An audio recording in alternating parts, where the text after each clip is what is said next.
Very good morning, friends. I hope you're all safe and healthy. As a part of the Did You Know series, I have been talking in terms of the aspects of Ind AS 110 that deals with consolidated financial statements. In the last video, I spoke on the concept of exemption, which is available to the middle companies in a chain holding, which is allowed by virtue of para number 4, clause A of the standard. Now we are looking at the exemptions which is given under the para number 4B of Ind AS 110, which is an exemptions which is given to the investment entities. Now, I will not be talking in terms of what are investment entities. Perhaps we'll talk of that in some of the video. But considering that you know what is an investment entity, now we are looking at the para number 4B that there are certain parameters which, if available, the investment entities get exemption. So I will not say that every investment entity is not supposed to consolidate any of the subsidiaries. Well, you need to consider the para number 4B along with the para number 31 and para number 32 of Ind AS 110. Let's take a very interesting example to dig further in terms of the application of para number 4B and the para number 31 and 32 of Ind AS 110. Let's find this out in detail. Unacademy पर CA final के लिए iconic batches शुरू हो चुके हैं। इन iconic batches के अंदर आपको प्लस कोर्सेज के जो फीचर्स थे वो फीचर्स के अलावा कुछ और एडिशनल फीचर्स मिलेंगे। तो मैं पहले आज आपको इनके बारे में थोड़ा सा एक अपडेट देता हूं। सबसे पहले तो आपको इस आइकॉनिक बैचेस के अंदर मिलेगी लाइव मेंटरिंग प्लेटफॉर्म LMP। हालांकि ये फीचर अभी इसके अंदर आप देख सकते हैं बहुत सी चीजें आपको मिलेंगी, जैसे कि इसके अंदर आपको नंबर 1 बुक्स मिलेंगी। खासकर सबसे इंपॉर्टेंट बच्चे के पढ़ने के लिए उसकी बुक्स होती हैं, तो आपको हार्ड कॉपी फॉर्मेट के अंदर बुक्स मिलेंगी for every subject. Evaluation test आपके होंगे और इन इवैल्यूएशन टेस्ट के अंदर आपको एक पर्सनलाइज्ड फीडबैक दी जाएगी। आप कनेक्ट कर पाएंगे डाउट सॉल्विंग प्रोफेशनल्स के साथ, और जो प्लस कोर्स के आपके फीचर्स होते हैं वो सब आपके प्लस कोर्स के फीचर्स रहेंगे।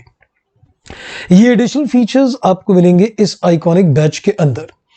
तो जैसे कि मैंने आपसे कहा कि इवैल्यूएटेड टेस्ट सीरीज है वो ऑलरेडी लॉन्च हो चुका है, और इन इवैल्यूएटेड टेस्ट सीरीज के अंदर आपके साथ एक सर्टेन रेशियो में 40 देन अनदर 40 एंड देन 20% एक बड़े सिस्टमेटिक तरीके से टेस्ट सीरीज कंडक्ट की जाएंगी। और इन टेस्ट सीरीज के अंदर आपको सबसे इंपॉर्टेंट है पर्सनलाइज्ड फीडबैक दी जाएगी। जब आप अपनी तैयारी करते हैं तो उस तैयारी की एक असेसमेंट बहुत जरूरी होती है। After all it's a matter of your life time. आप इस प्रोफेशनल एग्जामिनेशन को पास करके ही अपना कैरियर बना रहे हैं, तो अपने कैरियर पर कोई कॉम्प्रोमाइज नहीं करना चाहिए। और इस के आइकॉनिक बैचेस के सब्सक्रिप्शन के अलग अलग प्लान्स हैं। अगर आप सिर्फ ग्रुप 1 के प्लान्स कर रहे हैं सिर्फ सब्सक्रिप्शन के, तो उसके 12 मंथ्स 24 मंथ्स और 36 मंथ्स के अलग अलग प्लान्स हैं, और इसके अंदर आपको उसकी मंथली जो कॉस्ट बैठेगी वो आपको दे रखी है। ये सेम सब्सक्रिप्शन प्लान्स आपको कॉस्ट करेंगे अगर आप ग्रुप 2 की सब्सक्रिप्शन प्लान करते हैं, और अगर दोनों ग्रुप प्लान कर रहे हैं तो आपको फर्दर रिडक्शन मिलेगी। यानी अगर आप सिर्फ ग्रुप 1 लेते हैं तो वो भी अवेलेबल है, सिर्फ ग्रुप 2 प्लान कर रहे हैं वो भी अवेलेबल है, और अगर आप इन दोनों के कॉम्बो ऑफर्स प्लान कर रहे हैं वो भी अवेलेबल है। एंड ऑफ कोर्स उन पर आप 10% डिस्काउंट अवेल कर सकते हैं। मेरा कोड इस्तेमाल कर सकते हैं CAKB10, जिन पर आपको इन प्लान्स की कॉस्ट पर 10% डिस्काउंट मिलेगा। तो आइए मिलकर let's crack it. Look at this particular example where you can see that again there is a chain holding like the previous video which I covered. But as far as the application of para number 4B is concerned, we don't need a chain holding. But in this particular case, we're going to look at the case study from 2 perspectives. Now, if you look at the top of the chain, you are given a company PQR, which is a non-investment entity. Well, if it is a non-investment entity, there is no exemption which is being available to company PQR. It would not be able to avail any exemptions under Ind AS 110 outrightly, so it would be required to consolidate all the subsidiaries That means it will have to consolidate XYZ and even the sub-subsidiaries, which is A and B in the given example. Now, if you look at the company which is in the middle of the chain, company XYZ, it is an investment entity.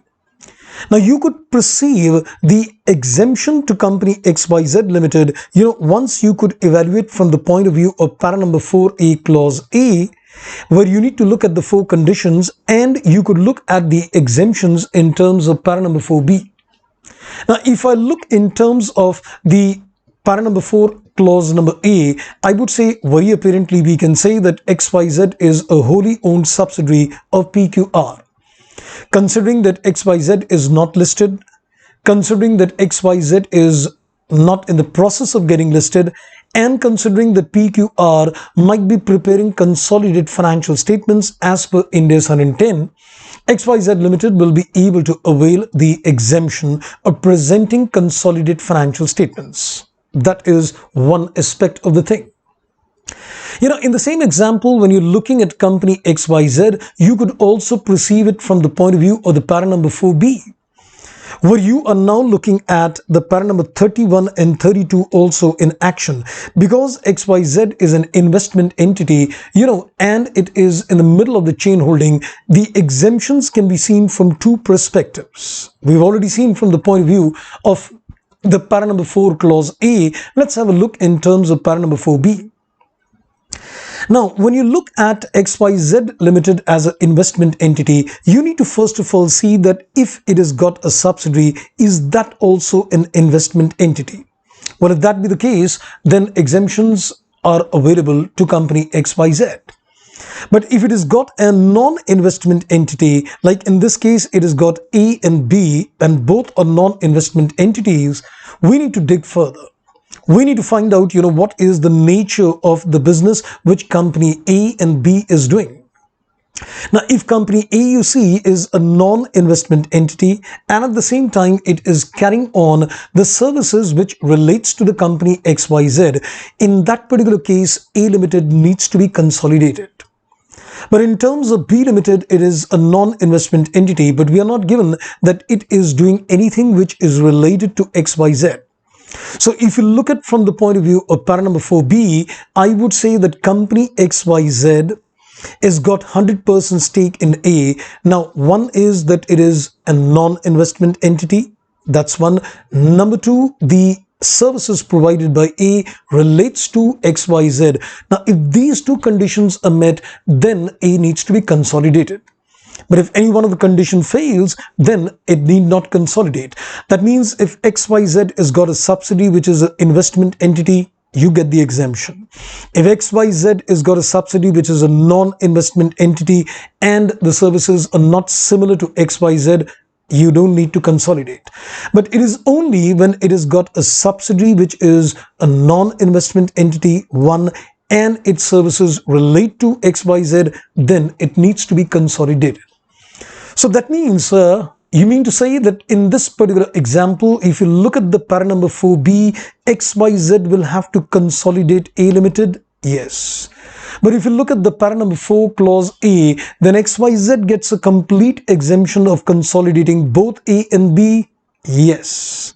That is the interesting part in this example. Since XYZ is in a chain holding, you could see the application in terms of para number 4A and the application in terms of para number 4B both into account. Isn't that interesting? That's all in this particular video. Catch up for some more interesting videos coming on consolidations. Thank you, take care, and goodbye.